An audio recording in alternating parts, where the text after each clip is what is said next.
Nom exceptionelle Rekrutement vun der Police lächt Joer ginn noch dës Joer eng 200 neii Funktionär stagiaire rekrutéiert. An dem Kontext goufen de lächten dënchtech an der Policeschulung Findel Detailer vun der zweter Rekrutementswell 4 stalt. Eng Police, die besser opstalt ass oni méi Polizisten a Polizistinnen net ze realiseieren. Das huet de Minister fir Bannenzech Sicherheet Henri Cox fir op Klor gemach. So méi zufrieden huet hin sech iwwer de Suse vun der Rekrutementsfest 2020 gewiese. Viele Kandidaten für eben Plätzen 200, die limitiert sind, bei der Schule, für die auch können zu besetzen. Und die haben wir auch erfolgreich besetzt. Das ist Sukse geiwet lo gëllen ze wiederholen, so der Generaldirektor vun der Police Philipp Schranz as enger uschlesender Riet. Den Challenge, das ist natürlich lo, für zu gucken, die Leute zu finden.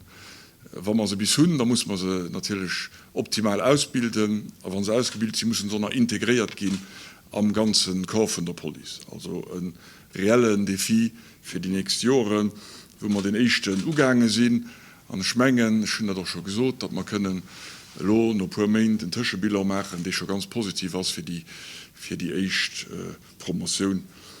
Von der größten Ordnung. 105 Stagiairen an de Gruppe de Tretemer B1, C1 an C2, die de Moment mat ihre Ausbildung am Gangen oder bald fertig sind, werden am Lauf vom Jahr 2022 schon veredigt gin, so den Zentraldirektor für Strategie und Performance aller Engelhardt.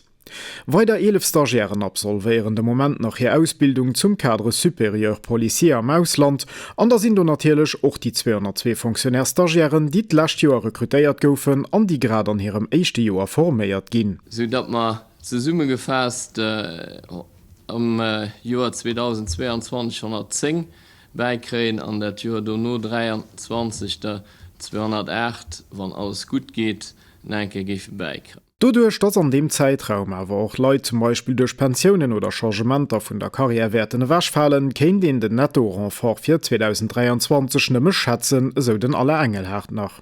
Für das aber auch diese Rekrutementermen erfolg geht, muss noch die neidisch unzählige potenzielle Kandidaten erreichen, und das bringt uns zur neuen Rekrutementskampagne. Die Medienkampagne für das Rekrutement wird noch bis den 3. November dauern, unter anderem mit Affichen auf Busser, Bussereen, auf Internetseite von Medien, Klammen an de soziale Medien, wo doch des Joerem ënner anderem eng Q&A-Session op Instagram werd ginn. An natierlech wär doch d'Internetseite police.lu als Support genutzt ginn. Wo wirklich all Detail iwwer de Rekrutement fënnt. Min du eng Gros Sektion mat Forecastion, wo all dies Froen, die als an der Vergangenheit immer Gestalt gehen, wo die zu fanne sinn. Féier hab der Fichen, op denen féier all der Situationen, wie se am Polizeberuf kënne firkomme gesäit, goufen zusätzlich fir d'Rekrutement vun desem Joer ausgeschafft. An der goufen noch 5 weiter Videotemoignagen, an denen en Ableger an d'Erbecht vun de verschiedene Service an Unitéite krit realiséiert. Alles an allem beleeft sech de Budget fir des Rekrutementskampagne des Joer op insgesamt 160.000 €. Summe für ihr.